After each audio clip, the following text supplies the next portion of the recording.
Another day, another basketball stories na naman ang pagkukwentuhan natin. At ngayon nga ay pag-uusapan natin ang balitang desidido na nga po si Anthony Edwards na patumbahin ang Denver Nuggets at ang balitang may problema nga po ngayon ang Houston Rockets. For the first time nga po simula pa taong 2024 ay sa wakas magkakaroon na nga po ng rematch ang Denver Nuggets at ang Minnesota Timberwolves sa first round ng Western Conference Playoffs.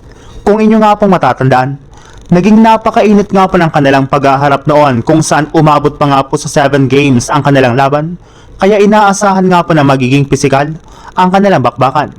Pareho rin naman nga po may pinagbago sa lineup ngayon ng Wolves at Nuggets kumpara noong taong 2024.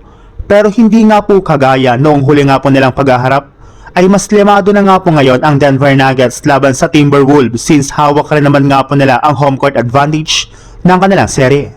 3 beses na rin naman nga pong tinalo ng Denver Nuggets ang Minnesota Timberwolves sa kanilang regular season series ngayong taon, kaya hindi nga po malabo na silang unang makalamang sa kanilang first round series. Pero hindi rin naman nga po dapat maliitin ng Nuggets ang Wolves dahil gustong gusto rin naman nga po ni Anthony Edwards na challenge siya sa kanilang bakbakan. Mismong si Edwards na nga po ang nagsabi na kung meron man nga pong isang team na gusto nga po niyang talunin, ito nga po yung Denver Nuggets ni Nikola Jokic. Sa ibang balita naman, bago pa man nga po magsimula ang first round series sa pagitan ng Lakers at Rockets ay inanunsyo na nga po ng media na favorite nga po dito na manalo ang Houston Rockets. Wala nga na pong rason ang Rockets para matalo sa napaka-underman na lineup ng Lakers na walang first at second option sa kanilang opensa. Pero ayon na rin naman nga po sa naging pahayag ni Emi Udoka sa kanyang post-game interview, hindi rin naman nga po nila ito pwedeng maliitin since napatunayan na rin naman nga po ng Lakers na kaya nga po nila itong talunin sa kanilang huling 2 paghaharap.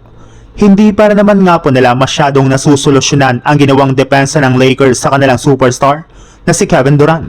Masyado pa rin naman nga pong nag-i-struggle ang kanilang team kapag dino-double team ang kanilang superstar.